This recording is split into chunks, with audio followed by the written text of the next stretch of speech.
నమస్తే, welcome to VPR economics. మనం Indian economy క్లాసుల్లో భాగంగా ఈ వీడియోతో మనం ఒక కొత్త టాపిక్ని స్టార్ట్ చేసుకుంటూ ఉన్నాం.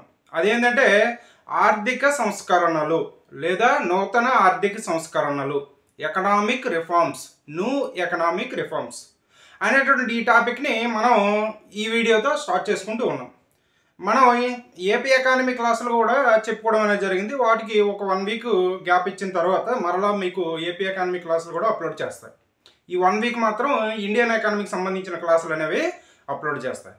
అయితే మనకి 1991లో ఈ ఆర్థిక సంస్కరణలు అనేవి పివి నరసింహారావు గారు అదేవిధంగా మన్మోహన్ సింగ్ గారు కలిపి వీటిని డిజైన్ చేసి మనకి ఇంప్లిమెంటేషన్ తీసుకురావడం అనేది జరిగింది.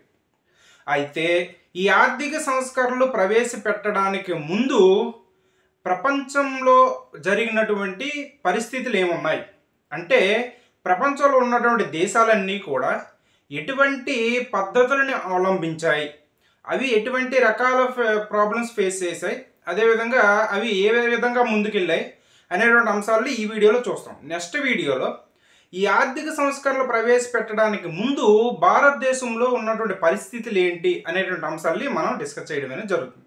ఇప్పుడు ఈ వీడియోలో ఇంట్రొడక్షన్ పార్ట్ అనేది చూస్తాం. మనకి అర్థశాస్త్ర పితామహుడిగా మనం ఎవరిని చెప్తామంటే ఆడమ్ స్మిత్ గారిని చెప్తాం. Adam Smith. ఈ ఆడమ్ స్మిత్ని అర్థశాస్త్ర పితామహుడిగా చెప్తాం. ఈయన 1776 సంవత్సరంలో ఒక గ్రంథాన్ని రాయడం అనేది జరిగింది. ఆ గ్రంథం ఏంటంటే and inquiry into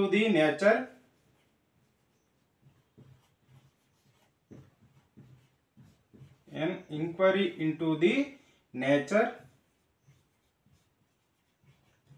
and causes of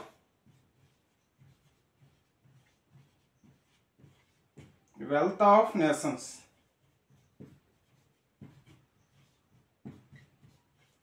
and causes of wealth of nations అనేటటువంటి గ్రంథాన్ని ఈ ఆడమ్ స్మిత్ గారు 1776 సంవత్సరంలో రచించడం అనేది జరిగింది.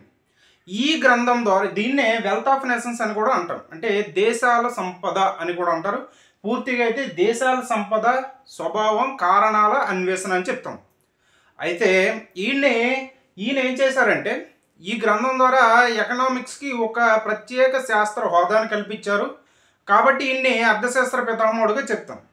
కాబట్టి ఈయన అర్థశాస్త్రం అనేది ఒక శాస్త్రంగా ఏర్పడడానికి కారకుడుగా చెప్తాం. కాబట్టి ఈయన చెప్పినటువంటి సిద్ధాంతాలని ఆ టైంలో ఉన్నటువంటి ప్రపంచంలో ఉన్నటువంటి దేశాలన్నీ కూడా ఫాలో అవ్వడం అనేది జరిగింది. ఈయన చెప్పినటువంటి ఒక అంశం ఏంటంటే ఈయన లెసెజ్ ఫెయిర్ అనేటటువంటి అంశాన్ని చెప్పడం అనేది జరిగింది. లెసెజ్ ఫెయిర్.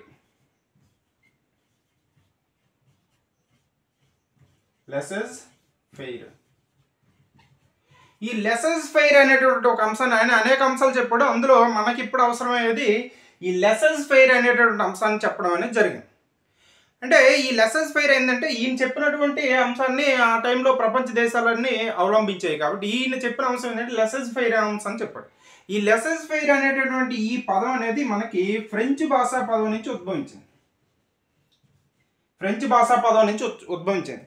దీని అర్థం ఏంటంటే అపరిమిత స్వేచ్ఛ.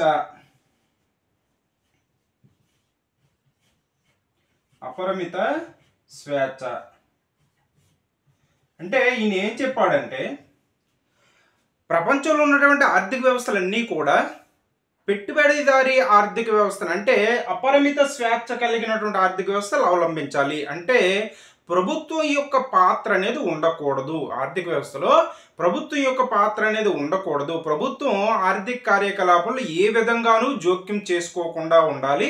ఈ మార్కెట్ శక్తులైనటువంటి డిమాండ్ సప్లైలు అనేవి ఆర్థిక వ్యవస్థను నడిపిస్తాయి, ఒకదానికి ఒకటి సమన్వయం చేసుకుంటూ ఆర్థిక వ్యవస్థను నడిపిస్తాయి. కాబట్టి ప్రభుత్వ జోక్యం అనేది ఉండకూడదు. ఈ లెసెజ్ ఫెయిర్ అపరిమితమైన స్వేచ్ఛ అనేది ఉండాలి. ఎగుమతులు దిగుమతులు అనేవి ఎటువంటి సుంకాలు ఆటంకాలు లేకుండా జరగాలి అని ఈయన చెప్పడం అనేది జరిగింది. ఈ పదమే ఈ సూచనే మనకి పెట్టుబడిదారీ ఆర్థిక వ్యవస్థ క్రమక్రమంగా ఈ దేశాలన్నీ కూడా పెట్టుబడిదారీ ఆర్థిక వ్యవస్థలుగా మారడానికి అవకాశం అనేది ఏర్పడింది. ఏ విధంగా పెట్టుబడిదారీ ఆర్థిక వ్యవస్థలు. పెట్టుబడిదారీ ఆర్థిక వ్యవస్థలు. పెట్టుబడిదారీ ఆర్థిక వ్యవస్థలుగా మారడానికి అవకాశం అనేది ఏర్పడింది. ఈ విధంగా ప్రపంచంలో ఉన్నటువంటి కొన్ని దేశాలు అనేవి ఇంగ్లాండు, అదేవిధంగా పశ్చిమ యూరప్, అమెరికా ఇటువంటి దేశాలన్నీ కూడా ఈ విధమైనటువంటి అపరిమిత స్వేచ్ఛ కలిగినటువంటి పెట్టుబడిదారీ ఆర్థిక వ్యవస్థను అవలంబించి ఇవి చాలా అభివృద్ధిని అనేది సాధించడం అనేది జరిగింది.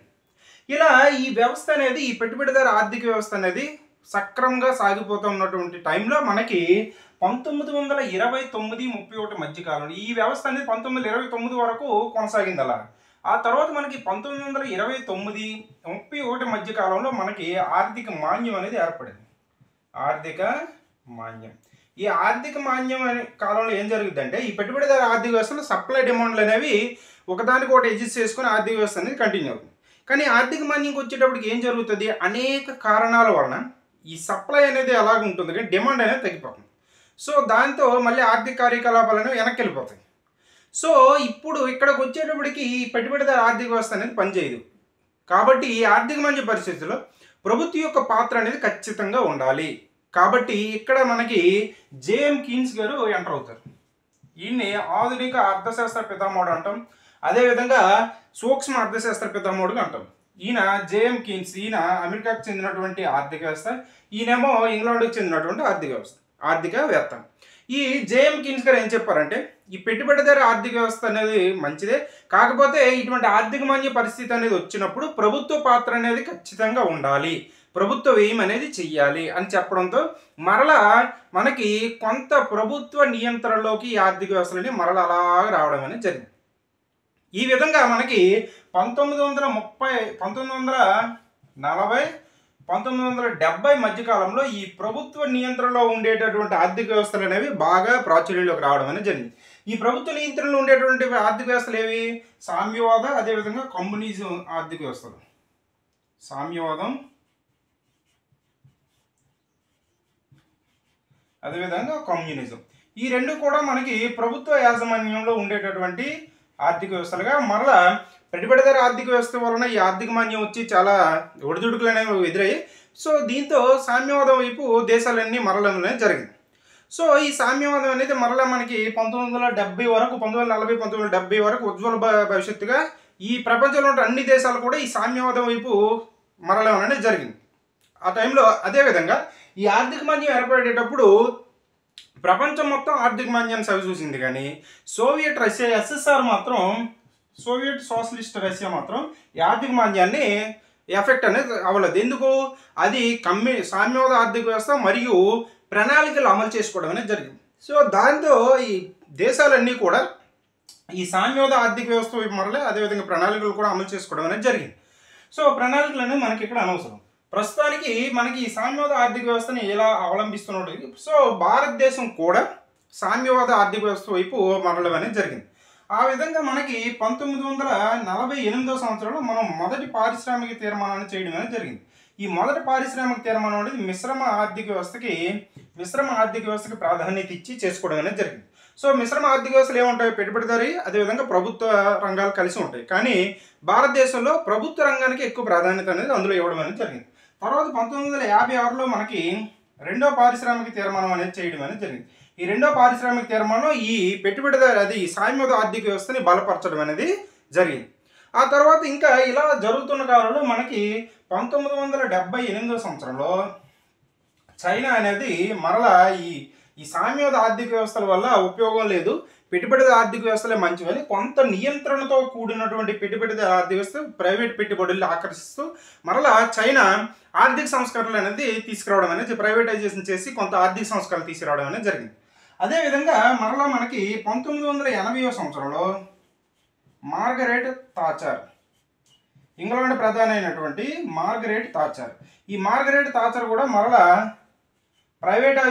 ప్రైవేటీకరణ చేయడం అనేది జరిగింది. ప్రభుత్వ సంస్థల్ని మరలా ప్రైవేటీకరణ చేసి మరలా పెట్టుబడిదార ఆర్థిక వ్యవస్థ వైపు మరలడం అనేది జరిగింది. ఇందుకోసం ఈ సామ్యవాద ఆర్థిక వ్యవస్థను అవలంబించడం వల్ల అనేక దేశాలు అనేవి ఆర్థికంగా చాలా ఇబ్బందులు అనేవి ఎదుర్కోవడం అనేది జరిగింది. దాంతో మరలా ఈ సామ్యవాద ఆర్థిక వ్యవస్థ నుంచి మరలా దేశాలన్నీ కూడా పెట్టుబడిదార ఆర్థిక వ్యవస్థ ప్రైవేట్ ఆర్థిక వ్యవస్థ వైపు మరలడం అనేది జరిగింది. ఆ విధంగా చైనా 1978, అదేవిధంగా 1980లో మార్గరెట్ థాచర్, ఇంగ్లాండ్ ప్రధానమైనటువంటి మార్గరెట్ థాచర్ ఇంగ్లాండ్లో ఉన్నటువంటి ప్రభుత్వ సంస్థల్ని ప్రైవేటైజేషన్ చేసేయడం అనేది జరిగింది. అలా మనకి అదేవిధంగా 1984-91 మధ్యకాలంలో మనకి ఎస్ఎస్ఆర్ అనేది విడిపోవడం అనేది జరిగింది. రష్యా కూడా విడిపోయి సోవియట్ సోషలిస్ట్ రష్యా అనేది విచ్ఛిన్నం అయిపోవడం అనేది జరిగింది. దీంతో సామ్యవాదానికి ప్రాధాన్యత అనేది ఇలా తగ్గిపోవడం అనేది జరిగింది. ఈ విధంగా మనకి ప్రపంచంలో మనం ఆర్థిక సంస్కరణలు తీసుకొచ్చేటప్పుడు పరిస్థితులు అనేవి ఇలా ఉన్నాయి. అంటే ప్రపంచంలో దేశాలన్నీ కూడా మొదట పెట్టుబడిదార ఆర్థిక వ్యవస్థను నమ్మి అటువైపు ఉన్నాయి. ఆర్థిక మాన్యం ఏర్పడిన తర్వాత మరలా సామ్యవాద ఆర్థిక వ్యవస్థ వైపు, కమ్యూనిజం వైపు మరలడం అనేది జరిగింది. కమ్యూనిజం వైపు వచ్చిన తర్వాత కూడా ఆర్థిక పరమైన ఇబ్బందులు ఉన్నాయి కాబట్టి మరలా పెట్టుబడిదార ఆర్థిక వ్యవస్థలు, కొన్ని మిశ్రమ ఆర్థిక వ్యవస్థలు ఇలా ఫాలో అవడం అనేది జరిగింది. ఈ విధంగా మనకి ఈ పరిస్థితులు అనేవి ఉన్నాయి. సో ఇది ప్రపంచంలో జరిగిన పరిస్థితి. సో భారతదేశంలో ఈ మనం ఆర్థిక సంస్కరణలు ప్రవేశపెట్టేటప్పటికి భారతదేశంలో పరిస్థితులు అనేవి ఎలా ఉన్నాయి అనేది మనం నెక్స్ట్ వీడియోలో డిస్కస్ చేద్దాం. ఇది మనం ఈ వీడియోలో చెప్పుకున్నటువంటి అంశం. ఈ వీడియో కానీ మీకు నచ్చినట్టయితే లైక్ చేయండి, షేర్ చేయండి, సబ్స్క్రైబ్ చేయండి. Thank you.